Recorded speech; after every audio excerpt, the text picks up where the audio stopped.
आज राहुल गांधी की यात्रा पटना में समाप्त हुई है। पटना मेरा लोकसभा क्षेत्र है, तो मेरा तो कुछ दावा बनता है कि थोड़ा उनसे सवाल जवाब करूं, लेकिन पार्टी का निर्देश हुआ कि दिल्ली आकर राष्ट्रीय मंच से जवाब दिया जाए। तो फिर मैं कल रात में दिल्ली पहुंचा। पिछले 10 दिन से मैं अपने क्षेत्र में ही था, बिहार में। मित्रों, राहुल गांधी को जब भी सुनता हूं, संसद के अंदर या संसद के बाहर, तो मुझे कई प्रकार के एंटीना को खोलना पड़ता है उनकी बात को समझने के लिए। आज उन्होंने कहा, मैंने एटम बम फोड़ा है, अब मैं हाइड्रोजन बम फोड़ूंगा। अभी तक तो दुनिया में हाइड्रोजन बम नहीं फटा है, तो राहुल गांधी फोड़ने की बात कर रहे हैं। अगर चुनाव के गणना को लेकर उनका कर्नाटक का एटम बम था तो फुस हो गया। वो दिवाली का एक छोटा पटाखा भी नहीं निकला। वो क्या हाइड्रोजन बम की बात कर रहे हैं। मैंने एक बार संसद में, मेरा भाषण उनके बाद हुआ था, संविधान के 75 वर्ष की यात्रा पर, और आज मैं आपको स्मरण दिला रहा हूं। उन्होंने कहा था कि 5-6 साल में व्यक्ति युवा हो जाता है। दूसरी बात कही, तपस्या करने से गर्मी होती है। मामला का संविधान का था तो थोड़ा मैंने बड़ी तैयारी की थी, लेकिन जब मेरा नंबर आया, हमने कहा, माननीय अध्यक्ष जी, आज तो ज्ञान का जो प्रवाह मैं विपक्ष के नेता का देख रहा था, तो मुझे लगा कि मुझे दोबारा पढ़ाई करनी पड़ेगी। यहीं से शुरू करता हूं कि एटम बम और हाइड्रोजन बम का चुनाव से क्या संबंध है, इसके बारे में मुझे कुछ जानकारी प्राप्त करनी पड़ेगी। राहुल गांधी जी, क्या हो गया है? इतना अपने को आप हल्का क्यों बना रहे हैं? Why you are demeaning yourself as the leader of opposition? आप विपक्ष के नेता पद पर बैठे हैं। लोकसभा गरिमामय पद होता है। वहां आप अपनी प्रतिभा और क्षमता से आए हैं कि परिवार के कारण आए हैं, देश जानता है। इन कुर्सी पर बैठने के बाद तो कुछ आपका आचरण मर्यादित होगा। याद है ना, मोहब्बत की दुकान लेके चले थे अपनी यात्रा में, याद है कि भूल गए आप लोग?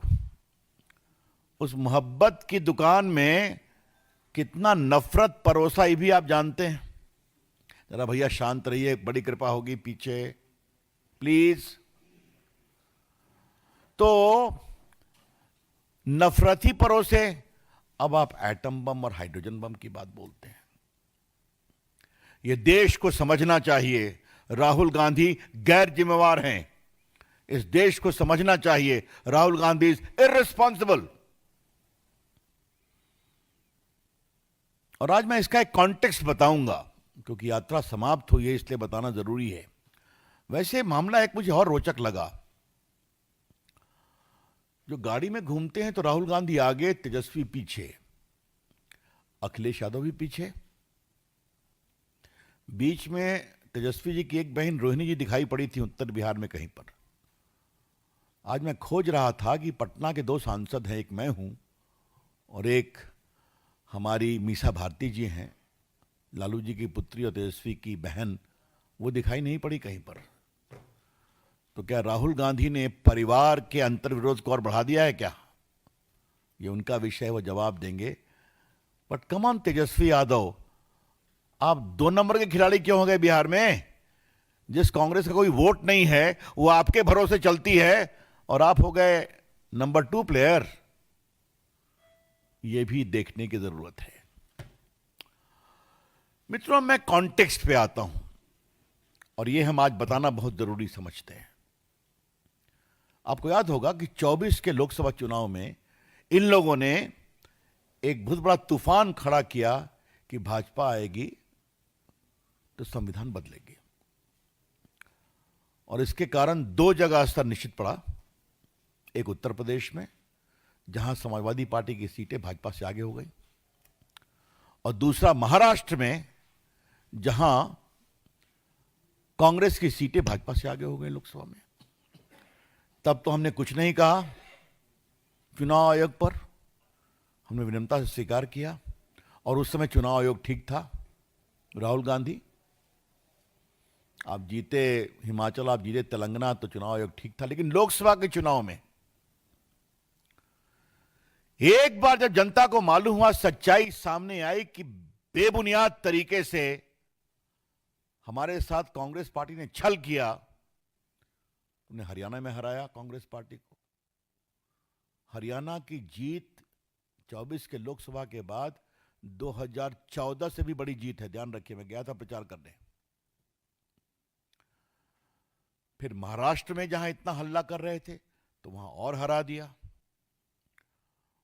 बची कुची बात आई तो दिल्ली को भी बुरी तरह से हरा दिया, केजरीवाल जी हो या राहुल जी हो। अब बिहार को भी हराएंगे, यह हम पूरे विश्वास से कहना चाहते हैं। आज देश को भाजपा के राष्ट्रीय मंच से बताने की जरूरत है कि राहुल गांधी योजनाबद्ध तरीके से हिंदुस्तान की जनता के मताधिकार के उपयोग का अपमान कर रहे हैं। कि 14 में मोदी जी झूठ से जीते, 19 में फरेब से जीते और 24 में वैसे ही जीते। क्या मतलब है इसका? आप तो विपक्ष को अपमानित करेंगे, मोदी जी को गाली पढ़ेंगे, आप बिहार हिंदुस्तान के मतदाताओं का भी अपमान करते हैं। राहुल गांधी, ये कौन सा आपका अहंकार है? मैं देश की जनता से कहूंगा, राहुल गांधी के इस अहंकार को तोड़ना जरूरी है और वो फिर हारेंगे। कैसे कह देंगे 14 के बाद सब जीत फरेब है? चुनाव आयोग से मिली भगत से हुई है।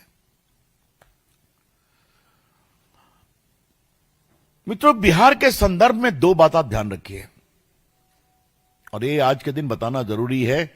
और राहुल गांधी, आप सुनिए, याद करिए, ईवीएम के पहले बिहार का चुनाव होता था तो कितनी हत्याएं होती थी पोलिंग के दिन, कितना बूथ कैप्चर होता था।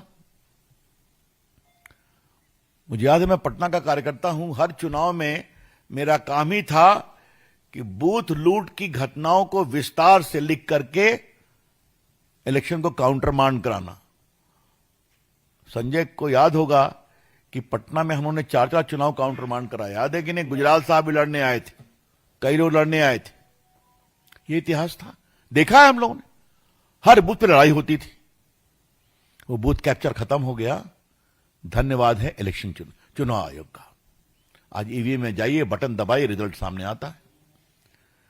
तो जो बार बार कहते हैं चुनाव आयोग, और अखिलेश यादव कहते हैं, तेजस्वी यादव कहते हैं कि बैलेट पेपर लाओ, वो दर्द है दिल में कि हम बूथ कैप्चर नहीं कर पा रहे हैं।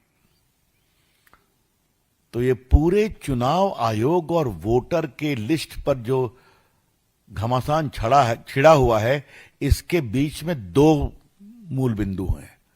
हमें बूथ कैप्चर करने का अधिकार दो और घुसपैठियों को नहीं निकालो।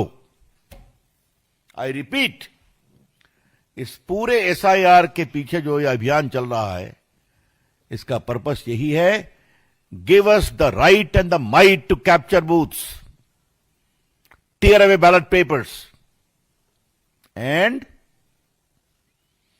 इन्फिल्ट्रेटर्स को वोट देने दो। तो ये अब नहीं चलेगा।